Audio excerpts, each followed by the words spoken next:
What's up, guys, and welcome back to the G-Rat Show. I'm G-Rat. It's just, honestly, it's hilarious. It's amazing. It's incredible. It's like a fairy tale watching Real Madrid anytime, but mostly in the Champions League. It's unreal what they do, how they continue to do it, how they fight back. Let's talk about it. The huge controversy, and there is one major moment of controversy that is very disappointing. There was another very controversial event. Plus, looking ahead to the final, predictions, and more. Let's talk about it all coming up next.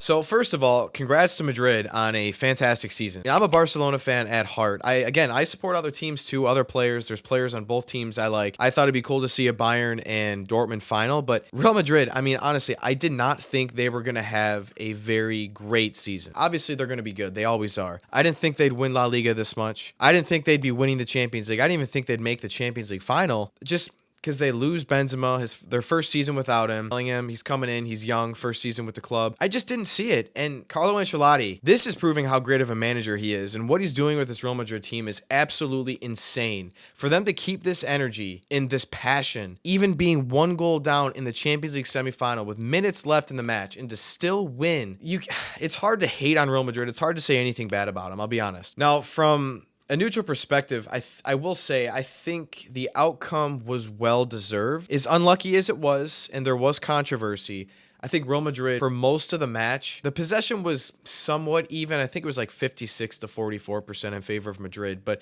when Bayern had the ball, it was very slow at times and passing sideways. They played back a lot. Madrid was pushing up more. They were counterattacking more. They had the ball in their final third more. They created more dangerous chances, I feel like. They had more corner kicks. Without looking at the extenuating circumstances and the smaller details, I think the result kind of holds well with the majority of the match, but I will say it was a very, very interesting match, to say the least. Bayern had their moments at times. They were just extremely sloppy in the final third. Sane had two through balls that honestly looked like shots. They were horrible. He was awful in the entire match. He was terrible, and it's unfortunate. They were saying there was a bit of a hip flexor injury, but at the end of the day, I just expected more from Sane. That was thoroughly an unimpressive performance. It sucked that Gnabry went out injured, and then Alphonso Davies, an outside back, is playing a left winger, ends up scoring a beautiful golazo. That was insane. I never expected that. Leimer was great for Bayern Munich, I will say. Kimmich at times was okay, but he was getting cooked from Vini pretty much the entire match. Vinicius Jr. was ridiculous. But Real Madrid, again, they were composed. They kept their shape. They were pressing. They just made it really difficult on Bayern, and Bayern was able to break through, but in the end, I don't need to say it because we all know it. I said it before, Real Madrid will win the Champions League. I made a video about it. I made a video about Real Madrid and how they're going to beat Bayern Munich. Doesn't matter what happens. Doesn't matter if they're a goal down. Doesn't matter if they're two down. They end up scoring. They end up winning. Here we are. There was robbery. As a neutral, and I'm trying to be as unbiased as possible, right? The referees are supposed to allow play. How many times in every single match you'll see a player way offsides, 5, 6, sometimes 10 yards offsides, and they'll allow play to continue and they won't blow the whistle. With minutes left in the entire match, they blow that offsides and it results in a goal. That was complete robbery. I don't care if it's offsides. When you look at it, Rudiger's arm actually looks like he's keeping him on sides. My life is the same either way. I don't really care, but it's disappointing. I don't know why a referee would blow that dead when these two players are right next to each other. That is complete robbery from Bayern Munich, just in the sense of at least let it go to VAR, because that ends up as a goal that goes to extra time. Now, yeah, Bayern had a couple players off. Musiala was off. Kane was off. Sane was off. But at the end of the day, we saw what Real Madrid did against Man City. They took them the penalties and ended up winning. It could have been the same exact case here. That was the only major complaint I have about the officiating. I think that was completely ridiculous. I feel for the Bayern fans.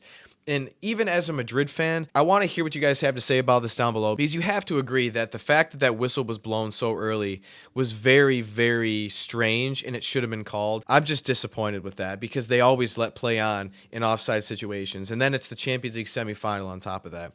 My only other complaint with the officiating, for the most part, I enjoy how they let them play on for a lot of the match, but there was a point, I think it was the first half, when Vinicius shoots, hits the post, and then Rodrigo shoots, Neuer made a good save. They actually had two balls on the pitch at one time, and that is not allowed. You can't have that. And Bayern was all looking at the ball that Rudiger, I think, kicked out of bounds. So that, I think, even the commentators said that shouldn't have been allowed, and they should have blown that dead. But even if the goal stood, that probably would have reversed it because of that. And then I will say the goal that was reversed from Real Madrid's first goal. That was a correct call. Nacho, he did push him down, push him in the face. Kimmich was there. The ball went right there. It hindered the effect on the play. So I do think that was the right call. But besides the offsides call at the end of the match, I thought it was pretty good, the officiating for the most part. But I want to talk about a couple players, and first is Vini. Mbappe, in my opinion, he's one of my favorite players. I enjoy watching him. I think he's the best talent in this generation, one of the best players in the world. I still think he's the best talent in the world, but honestly, watching Vinicius Jr. consistently, I don't know how he's not the best player in the world right now. I mean, he's so good. Every time Madrid was starting their counterattack or their attack, it looked like they were starting it through him every time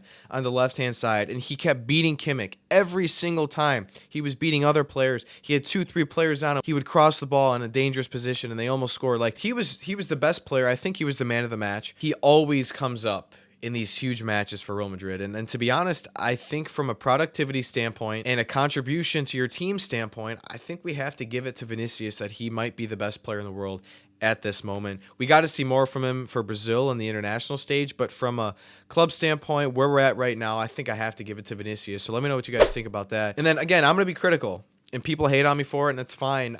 Jude Bellingham is good. He's a very good player. I'm not saying he's not.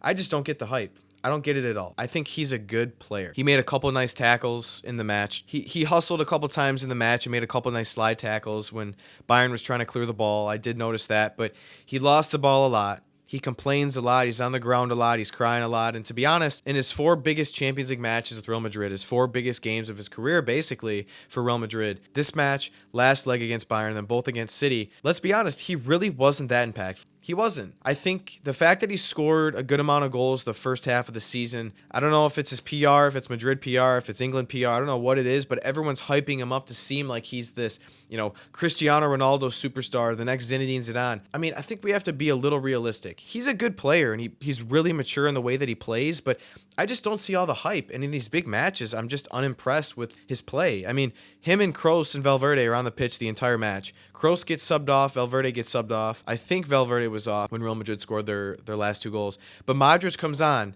and then Real Madrid scores. That should tell you a lot about Kroos, Bellingham, and whoever else was on the pitch in the midfield, that Modric is coming on at 40 years old, and you start scoring. Same thing happened last leg. He comes on. Shortly after he comes on, Madrid gets awarded a penalty, and they end up scoring, and they end up tying the match. So I just have to see more from Jude Bellingham. I think he's a Ballon d'Or caliber player, but I don't think he's top 3, and I don't think if he wins the Ballon d'Or, I will be thoroughly disappointed because he's not the best player in the world, and he's not even the best player in Real Madrid. That's Vinicius. He's their best player. He's their most dangerous player, and if you take out Vini, you're not in the Champions League final 100%. So let me know what you guys think about that too. And then last for Bayern, Kane, he might be cursed, honestly. They have like 10 losses in the Bundesliga. They didn't win any trophies domestically. Champions League hopes are done. It's crazy. I mean, he had an okay match. He had a really nice shot. He hit off the volley. I don't think it was going in anyways.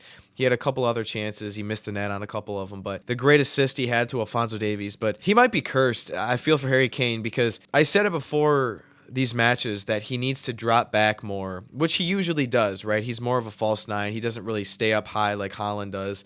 And he really is impactful in the build-up play, and he's pretty skilled, and I think he was okay. He was pretty good last match too, but it was just, I think, Bayern in the final third, it was very disappointing.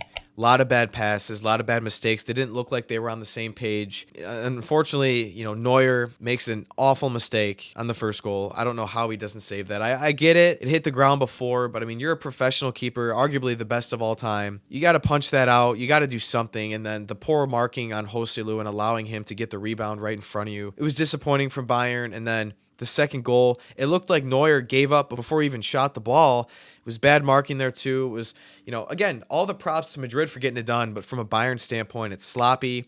And you kind of knew that it was coming because they were very, very gassed. You could tell by their players. They were exhausted. This is what happened. So it was a very, very entertaining match.